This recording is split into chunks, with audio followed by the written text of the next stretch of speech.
Student તો તમારી comment વાંચીને અને તમારી રિક્વેસ્ટ મેં વાંચી છે અને ઘણા બધા સ્ટુડન્ટે મને કમેન્ટ બી કરી કે સર પ્રેક્ટિકલ એક્ઝામ હવે નજીક છે અને બે ત્રણ પ્રોગ્રામ એવા છે જે થોડા ટફ પડે છે. આમ તો મેં મારા યુટ્યુબ વિડીયો પર અમુક વિડીયો સમજાવી જ દીધા છે. ડિસ્ક્રિપ્શનમાં એની લિંક મૂકેલી છે કે કયા પ્રેક્ટિકલ વિડીયો મતલબ જાવાના પ્રોગ્રામ પૂછાઈ શકે છે, કયા નથી પૂછાઈ શકતા, તેના મેં આખા તમને વિડીયો ડિસ્ક્રિપ્શન આપેલા છે. બે ત્રણ એવા પ્રોગ્રામ છે જે તમને થોડા હાર્ડ લાગે છે એવું તમે મને કમેન્ટમાં પૂછ્યું છે, તો ડેફિનેટલી મેં એ પ્રોગ્રામ તમને સોલ્વ કરાવીશ. એમાં સૌથી વધારે જો કોઈ ડિમાન્ડ આવી હોય તો એક પોલીમોર્ફિઝમ વાળો જે પ્રોગ્રામ છે એ ઘણા બધા સ્ટુડન્ટે કીધું કે સર પોલીમોર્ફિઝમ વાળો જે પ્રોગ્રામ છે એ ટફ પડી રહ્યો છે, તો પહેલાં આપણે સોલ્વ કરીશું પોલીમોર્ફિઝમ અને કેવી રીતે આપણે એને પોલીમોર્ફિઝમને સોલ્વ કરીશું તે વસ્તુ આપણે આપણા આ પ્રોગ્રામમાં આજના વિડીયોમાં સમજીશું. અને બીજો એક વિડીયો બનાવીશ જેમાં કન્સ્ટ્રક્ટર વિશે સમજાવવામાં આવેલું છે, જે આના પછીનો જ ટોપિક છે, આયરો કન્સ્ટ્રક્ટર. તો આ કન્સ્ટ્રક્ટર, આ બે વિડીયો, પહેલા વિડીયોમાં પોલીમોર્ફિઝમ જોઈશું અને બીજા વિડીયોમાં આપણે કન્સ્ટ્રક્ટર જોઈશું.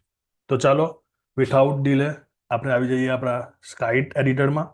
કેમ તો એઝ યુ નો પ્રેક્ટિકલ તમારે શેમાં કરવાનું છે? સ્કાઇટ એડિટરમાં. ચાલો, તો સૌથી પહેલા ક્લાસ બનાવી દઈએ અને ક્લાસનું નામ આપી દઈએ.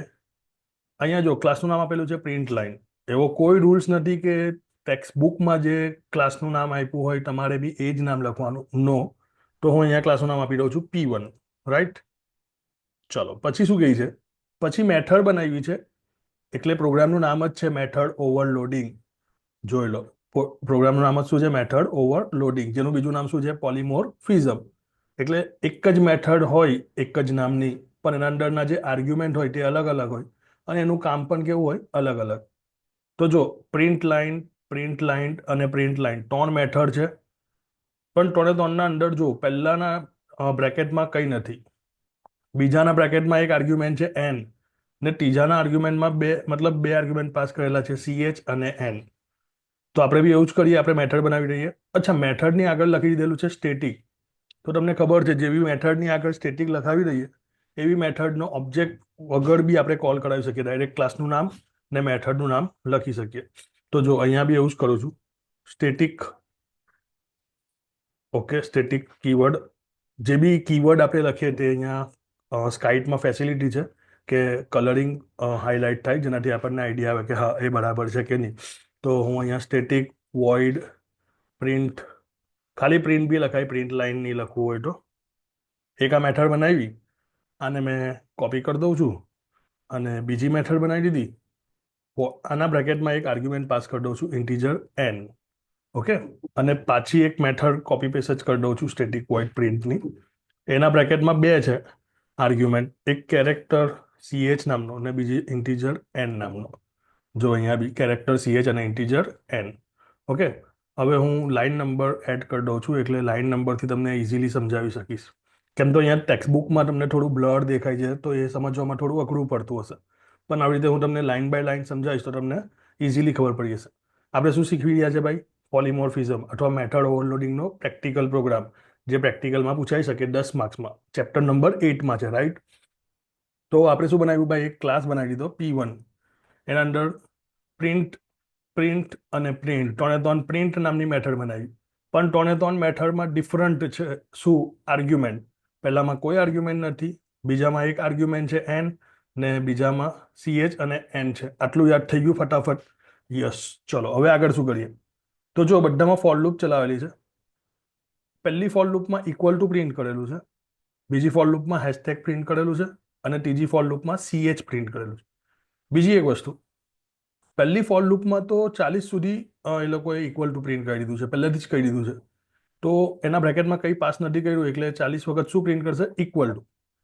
ને ત્રીજી એક વસ્તુ, અહીંયા પ્રિન્ટ ને નીચે પ્રિન્ટ એલએન, આવું કેમ લખ્યું? એકચ્યુઅલી એ બહુ ઇઝી વસ્તુ છે, હું તમને પ્રેક્ટિકલી જ વસ્તુ બતાવું. જો મેં ફોર લૂપ ચલાવી, ઇન્ટીજર આઈ આપ્યું, ઇન્ટીજર આઈની ઇનિશિયલ વેલ્યુ 0 આપી, 1 પણ આપી શકો, એવું કંઈ જરૂરી નથી, ને i<40 કર્યું, એટલે 0 થી 40 એટલે 39 સુધી જાય, પણ તમે કાઉન્ટ કરશો એટલે 40 થશે. 0 થી ગણો તો એમ. અને આઈને કરી દીધું પ્લસ પ્લસ. પ્લસ પ્લસ એટલે ઇન્ક્રીમેન્ટ, તમને ખબર જ છે. તો બુકમાં તમને આવી રીતે ફોર લૂપની બ્રેકેટ આપી નથી. કેમ? તો એક જ લાઇનમાં જ્યારે system dot out dot print છે એ એક જ લાઇનમાં ફિનિશ થઈ જતું હોય તો આવી રીતે બ્રેકેટ કરવાનું જરૂર નથી. પણ હવે જે સિસ્ટમ ડોટ આઉટ ડોટ પ્રિન્ટનો મતલબ શું થાય? પ્રિન્ટ એટલે મેં તમને આગળના ચેપ્ટરમાં સમજાવેલું, બધું એક જ લાઇનમાં પ્રિન્ટ થાય. પણ આપણે બધું એક જ લાઇનમાં પ્રિન્ટ કરીને પછીથી નવી લાઇન તો છોડવી જ પડે ને. તો જેવું આપણે ઇક્વલ ટુ પ્રિન્ટ થઈ જાય 40 વખત, પછી નવી લાઇનમાં લાવવા માટે system dot out dot print LN લખી દેવાનું અને એના બ્રેકેટમાં કંઈ નહીં લખવાનું. એટલે જ્યારે તમને આઉટપુટ બતાવીશ તો જોજો આવી રીતે ઇક્વલ ટુ પ્રિન્ટ થશે અને એટલું પ્રિન્ટ થઈ ગયા પછી નવી લાઇનમાં આવશે. તો બેઝિકલી આ જે બ્રેકેટ છે એ બુકવાલાએ નથી લખ્યા અને એના કારણે ઘણા બધા સ્ટુડન્ટને કન્ફ્યુઝ થાય છે. એક તો આ કન્ફ્યુઝન તમે દૂર કરી લો કે ભાઈ ફોર લૂપ એક જ લાઇનની હોય તો બ્રેકેટ કરવાની જરૂર નથી. બીજું નામમાં કન્ફ્યુઝ થતા હતા કે ક્લાસ બી પ્રિન્ટ લાઇન ને મેથડ બી પ્રિન્ટ લાઇન, તો આ કન્સ્ટ્રક્ટર નહીં થયું? ના, આ કન્સ્ટ્રક્ટર નહીં થયું. કેમ? આગળના વિડીયોમાં બતાવીશ કન્સ્ટ્રક્ટર એટલે શું બાય ધ વે. પણ અહીંયા કેમ કન્સ્ટ્રક્ટર નહીં થયું એનું રીઝન જો, આ પ્રિન્ટ લાઇનનો ક્લાસનું જે નામ છે તે પી અને એલ કેપિટલ છે, જ્યારે મેથડ પી અને એલ સ્મોલ છે. અહીંયા મેં ક્લાસનું નામ અને મેથડનું નામ જ બદલી કાઢ્યું એટલે કન્ફ્યુઝન જ દૂર થઈ જાય. આપણે સીધું પ્રિન્ટ નામ આપી દીધું ને પ્રોગ્રામનું નામ P1 આપી દીધું. મેથડની આગળ સ્ટેટિક શબ્દ છે એટલે આપણે ડાયરેક્ટ મેઇન ક્લાસમાં આ સ્ટેટિક જે છે એટલે ઓબ્જેક્ટ બનાવ્યા વગર ક્લાસની મદદથી જ મેથડને કોલ કરી શકીશું. ચલો હવે આટલું જ પાછું કોપી કરી દઉં છું અને અહીંયા પેસ્ટ કરી દઉં છું. પણ હવે અહીંયા 40ની જગ્યા પર n લખી દઉં છું એટલે હું અહીંયા કેટલી વાર પાસ કરવા માંગુ છું એ એનમાં ડિક્લેર કરીશ.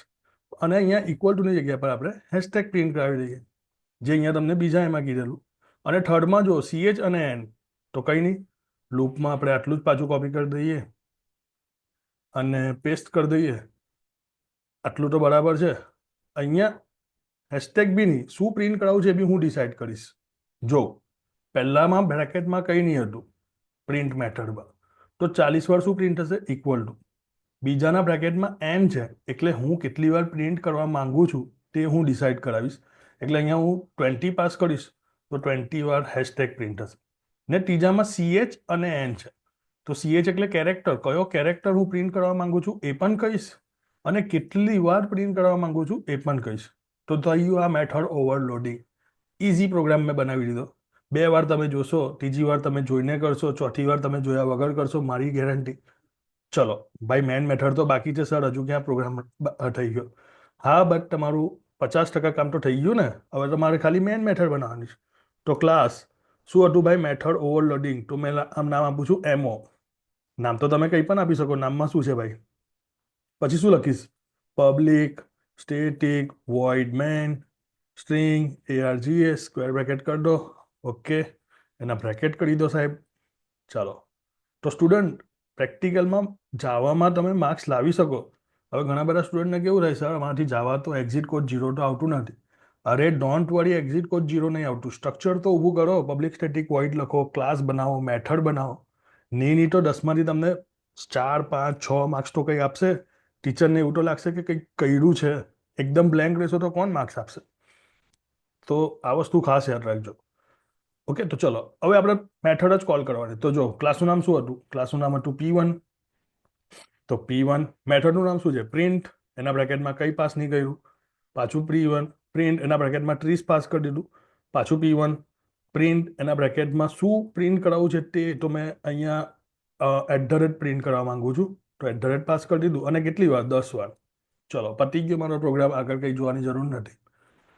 કયા નામથી સેવ કરો ભાઈ? એમઓ નામથી. તો ભાઈ કોપી કરી દો, ફાઇલમાં જાઓ, સેવમાં જાઓ, અને એમઓ નામથી આપણે સેવ કરી દઈશું. તમને ખબર છે જેમાં પબ્લિક સ્ટેટિક વોઇડ મેન હોય તે જ નામથી આપણે ક્લાસને શું કરવું પડે ભાઈ? સેવ કરવું પડે. આ તમને ખબર છે સ્ટુડન્ટ્સ? યસ. ચલો એમઓ ડોટ જાવા કરી દીધું. શું કરીશું? કમ્પાઇલ. ટૂલ્સમાં જઈશું. ક્યાં જઈશું? કમ્પાઇલ. ચલો આ વાળા એરિયાને થોડું આપણે બીક કરી દઈએ એટલે તમને ખબર પડે કે એક્ઝિટ કોડ 0 આવે છે, કહેવાના આવે છે. અચ્છા, એક ભૂલ આવી છે ભાઈ કે પ્રિન્ટના અંદર, હા, જો અહીંયા એક ભૂલ થઈ ગઈ. આ કેરેક્ટર છે ને, કેરેક્ટર શેમાં આવે? સિંગલ કોટમાં. મેં શું કર્યું છે? ડબલ કોટ. તો ભૂલ જ આવે ને ભાઈ. ચલો ટૂલ્સમાં જઈએ, કમ્પાઇલ કરીએ. ઓકે, એક્ઝિટ કોડ 0 છે, પ્રોગ્રામ બરાબર છે. ટૂલ્સમાં જઈએ, ગો કરીએ, આઉટપુટ જોઈએ. હા, તમે જોઈ શકો છો ભાઈ, પહેલી વાર ઇક્વલ ટુ પ્રિન્ટ થયું. કઈ મેથડને કોલ કરેલું? વિથઆઉટ આર્ગ્યુમેન્ટ વાળું, એટલે આ. તો 40 વાર ઇક્વલ ટુ પ્રિન્ટ થયું હશે. ગણવા નહીં બેસતા. બીજું શું છે? તો ભાઈ બીજું પાસ કર્યું છે 30, એટલે એક આર્ગ્યુમેન્ટ વાળું આયરું. શું પ્રિન્ટ થશે? હેશટેગ. 30 વાર શું પ્રિન્ટ થશે? હેશટેગ. ને પછી શું પ્રિન્ટ થયું? @ કેટલી વાર? 10 વાર. કઈ મેથડ છે? આઈડી CH વાળી અને 10. ઓકે, તો બનાવી દીધો તમારા માટે ઇઝી. મેથડ ઓવરલોડિંગ કહો અથવા પોલિમોર્ફિઝમ કહો, બંને એક જ છે. આઈ હોપ સો તમને વિડીયોમાં સમજ પડી હશે. હજુ નહીં ખબર પડી હોય તો કમેન્ટ કરજો, હું તમને હેલ્પ કરીશ. અને ઘણી બધી સ્કૂલમાં પ્રેક્ટિકલમાં 10 માર્ક્સમાં આ પ્રોગ્રામ પૂછાય છે. તો પ્રેક્ટિકલ એક્ઝામ આવે જ છે. એકવાર શાંતિથી એને જોઈ લેજો, 2 વાર જોઈ લેજો, બુકમાં લખવાની ટ્રાય કરજો અને પછી જાતે કરવાની ટ્રાય કરજો. 3 વાર હું તમને કહું ને, 3 વાર જોશો ને, 4થી વાર તમે પ્રેક્ટિકલ જાતે જ કરશો. ઓકે, તો મળીશું બીજા વિડીયોમાં, જેમાં આપણે સમજીશું કન્સ્ટ્રક્ટર વિશે. અને ડિસ્ક્રિપ્શનમાં મેં બધું લખેલું જ છે, એકવાર ડિસ્ક્રિપ્શન બી ચેક કરી લેજો. અને મેં એક વોટ્સઅપ ગ્રુપ બનાવ્યું છે, જેમાં ડેઇલીના 1 MCQ હું અપલોડ કરું છું.